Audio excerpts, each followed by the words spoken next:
A group of Democratic senators have filed a lawsuit in the U.S. District Court for the District of Columbia, arguing that the appointment of Matthew Whitaker as acting Attorney General by President Donald Trump was completely unconstitutional.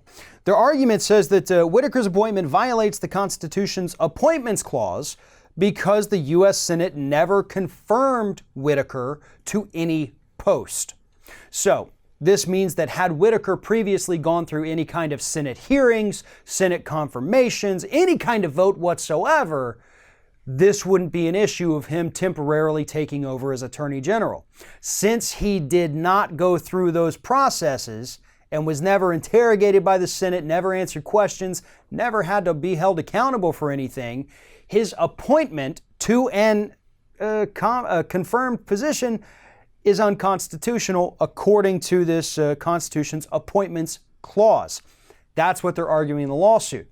Now, on the other side of it, the White House is saying that this absolutely is permitted through the Vacancies Reform Act, which says the president can appoint a non-confirmed person to a confirmed post for as many as 210 days without them having to go through the nomination process. The White House's Office of Legal Counsel has also said, no, what Trump is doing is 100% constitutional.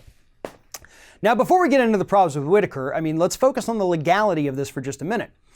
If the Democrats are correct, which it would seem that they are on the surface, then yes, Whitaker could not serve as the acting Attorney General, and that temporary position would have to be given to someone who has been confirmed to another position by the Senate. Makes perfect sense, right? It's vetting, it's transparency, it's knowing who this person is and showing that, yes, at one point they did have a majority to put them in office so they could temporarily serve in this capacity. Whitaker's never had that. The problem here is that this is going to end up going to a higher court.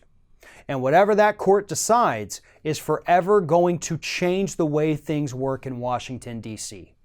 This is bigger than Matthew Whitaker. This is bigger than Donald Trump, at least, in the long run.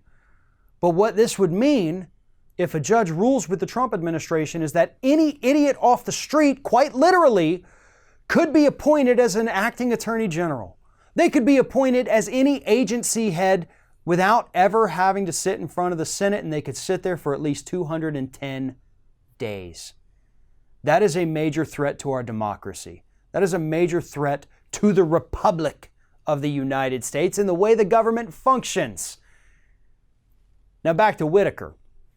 Obviously, this man has huge conflicts of interest, and that is exactly why Donald Trump put him in that position.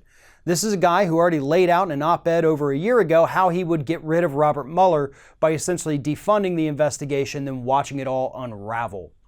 That is why Donald Trump put him there. Unfortunately, you can't argue that from a legal standpoint. You can't challenge somebody just because of that.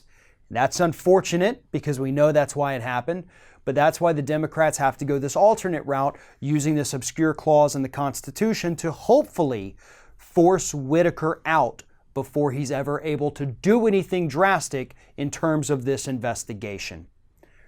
This is a tricky one.